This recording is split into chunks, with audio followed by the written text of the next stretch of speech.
तो लीजिए, ग्रामीण विकास के 6 मार्क्स के इम्पोर्टेंट क्वेश्चंस भी आ गए हैं आपके लिए, जो मोस्ट इम्पोर्टेंट है, जो आपके पेपर में आने के चांसेस है, जो मोस्ट इम्पोर्टेंट। तो पहला क्वेश्चन क्या कहता है आपका, भारत में ग्रामीण विकास की प्रक्रिया में ग्रामीण बैंकिंग प्रणाली की भूमिका पर चर्चा करें। क्वेश्चन पूछना चाहता है आपसे कि ग्रामीण विकास की प्रक्रिया में ग्रामीण बैंकिंग की क्या भूमिका है। ये क्वेश्चन आपके 2020 में कंपार्टमेंट भी आ चुका है और एनसीईआरटी में क्वेश्चन किस तरह से पूछा गया है कि ग्रामीण विकास की प्रक्रिया में ग्रामीण बैंकिंग की भूमिका का आलोचनात्मक मूल्यांकन करें। ये कहना चाहता है कि ग्रामीण बैंकिंग ने क्या ऐसे मतलब कि काम किए हैं जो ग्रामीण विकास में मदद नहीं हो पाई है। तो पहला क्या कहना चाहते हैं, आइए जरा स्टार्ट करते हैं। ग्रामीण बैंकिंग ने ग्रामीण कृषि और ग्रामीण गैर कृषि, चाहे वो कृषि की बात हो चाहे गैर कृषि की बात हो, आय व रोजगार के स्तर में बढ़ाया है, विशेष रूप से हरित क्रांति के बाद। जब से देश के अंदर हरित क्रांति आई थी, इससे देश के अंदर कृषि की बात करें या गैर कृषि की बात करें, दोनों ने आय व रोजगार के स्तर को बढ़ाने में मदद करी थी। ग्रामीण बैंकिंग के लाभ इस प्रकार हैं। ग्रामीण बैंकिंग के आने से क्या फायदा हुआ है कि कृषि और गैर कृषि उत्पादन में वृद्धि, सलाहकार सेवाओं और ऋण सुविधाओं की सहायता संभव हो पाई है।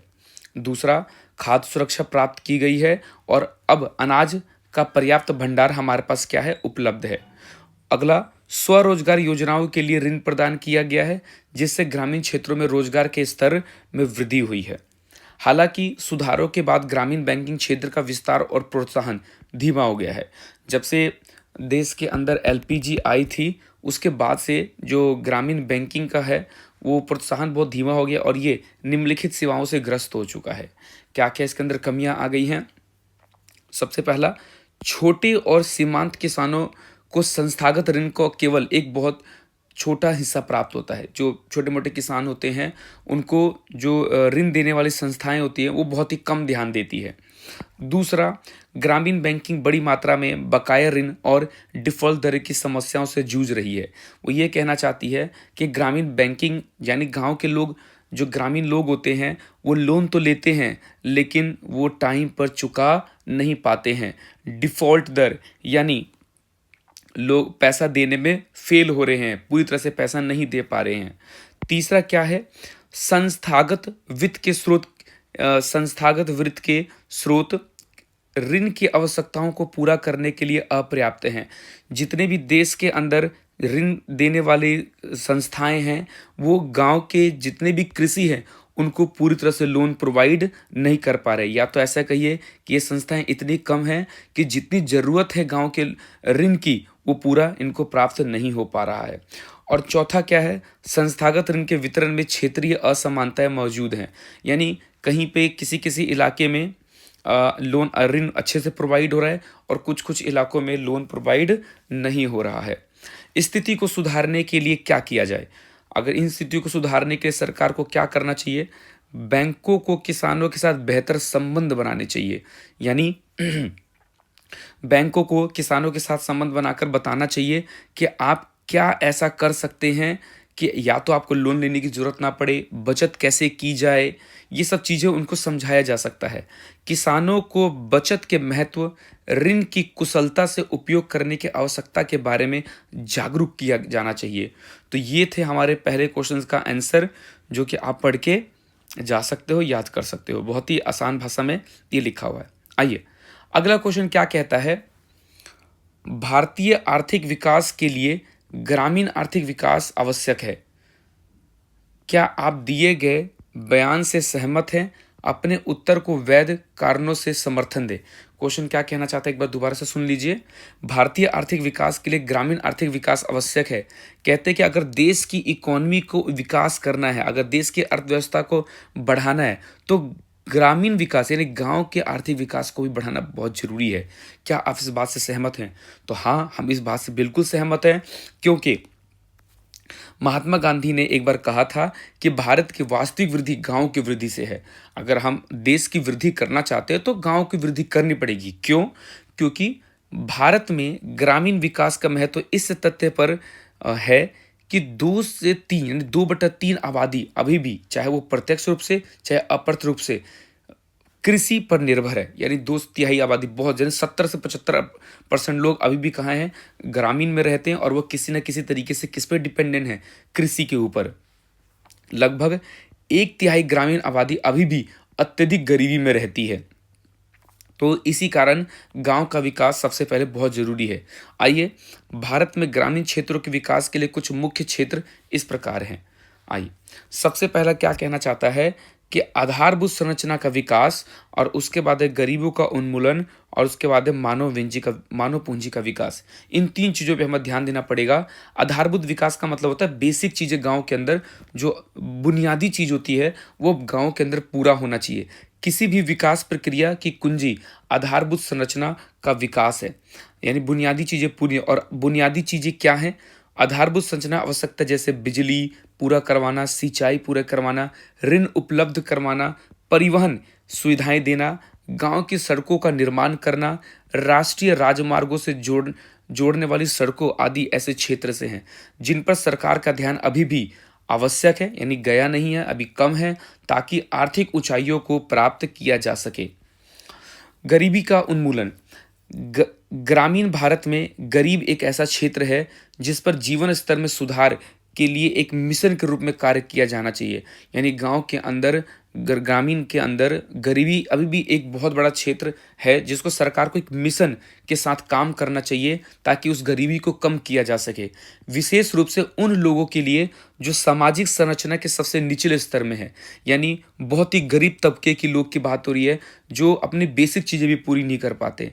इस समस्या को अधिक उत्पादन, रोजगार के अवसरों तक पहुंच को बढ़ावा देकर हल किया जा सकता है।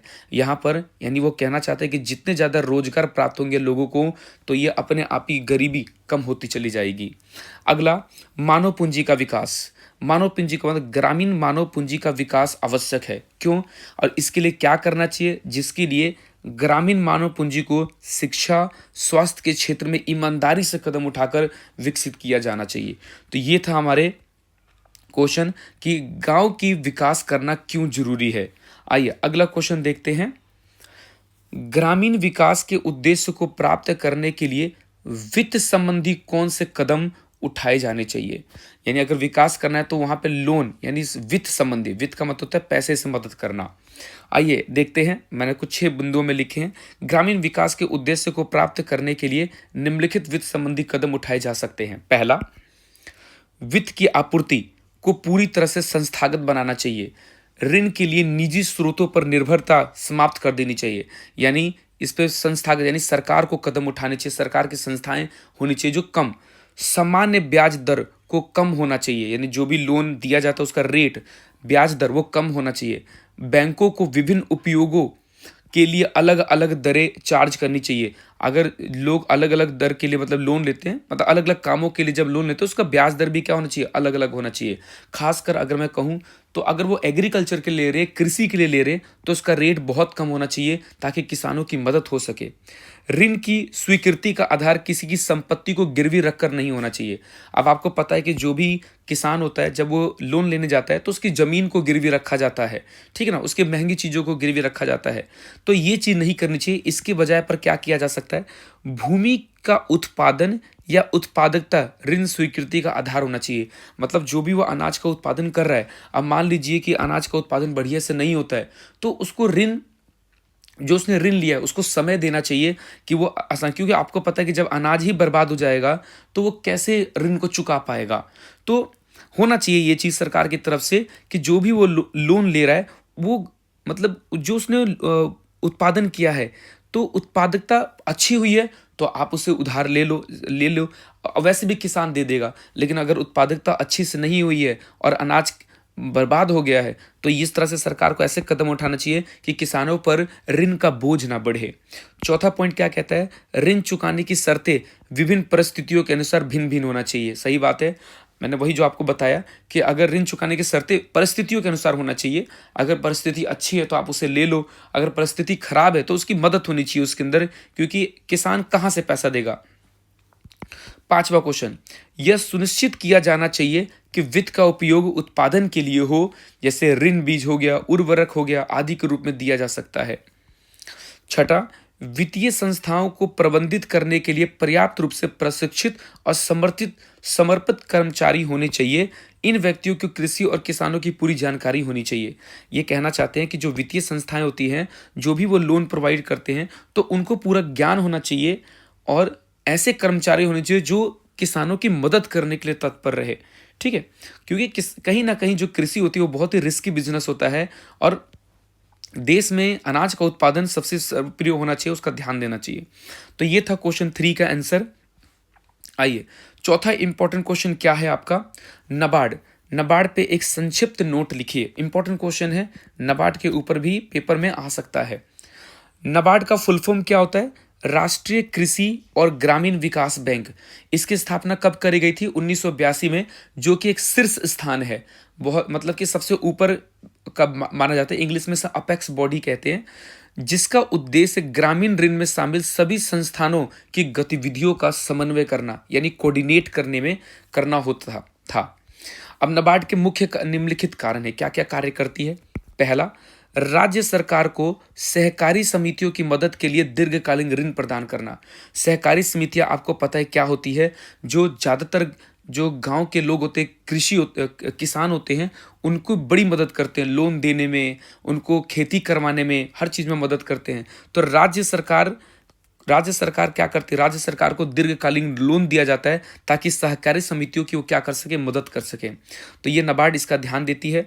सहकारी बैंक, क्षेत्रीय ग्रामीण बैंक और प्राथमिक सहकारी समितियों का निरीक्षण करने की जिम्मेदारी लेना, ये नाबार्ड का काम होता है। जितने भी सहकारी बैंक होते हैं, ग्रामीण रीजनल क्षेत्रीय ग्रामीण बैंक होते हैं, जो गांव के अंदर पाए जाते हैं छोटे छोटे, या जो भी सहकारी समिति होती है, उन पर ध्यान देना नाबार्ड की जिम्मेदारी होती है। कृषि और ग्रामीण विकास में अनुसंधान को बढ़ावा देना, कृषि और ग्रामीण विकास में, कि कृषि में ऐसा क्या किया जाए कि अनाज का उत्पादन बढ़ सके, यानी ग्रामीण का विकास। सीधी सी बात है, ग्रामीण विकास तो बहुत बड़ा शब्द होता है।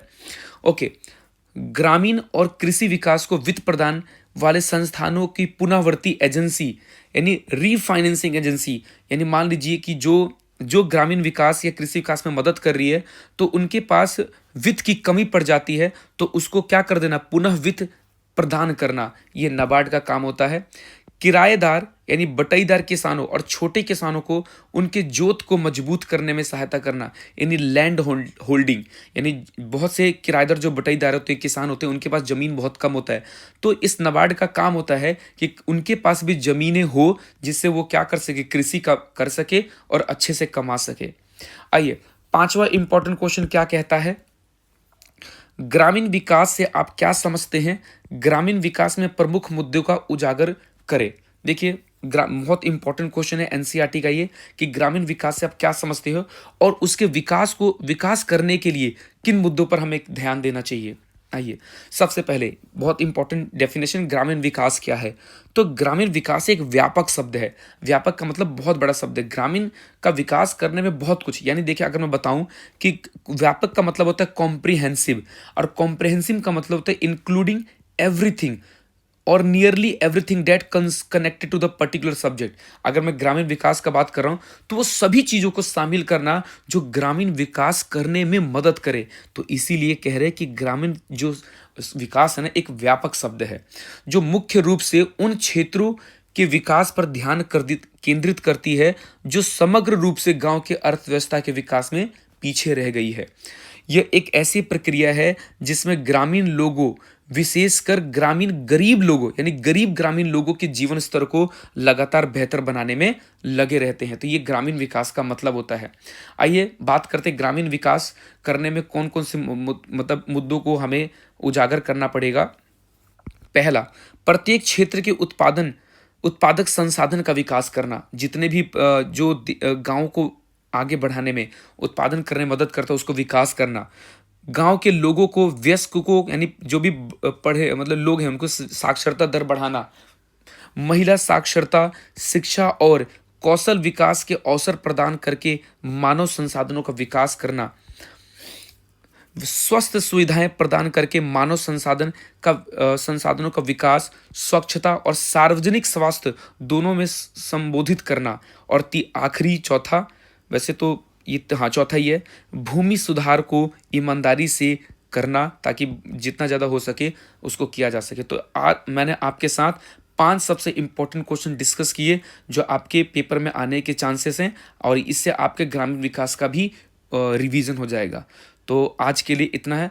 धन्यवाद।